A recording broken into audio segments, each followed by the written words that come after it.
Olá, meu nome é Nelson Alves da Loca, sou cirurgião dentista e o tema de hoje é bruxismo.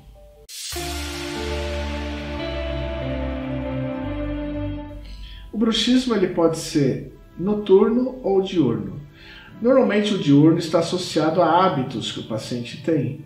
Ele fica muito nervoso, ele aperta e isso causa diversos problemas, entre eles a quebra, a fratura de dentes, dores nos dentes, dores musculares. O bruxismo noturno já também é ligado à ansiedade.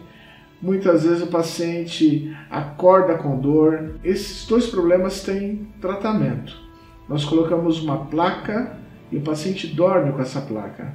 Isso vai provocar um relaxamento, uma melhora muscular e evitar a quebra de dentes e o apertamento.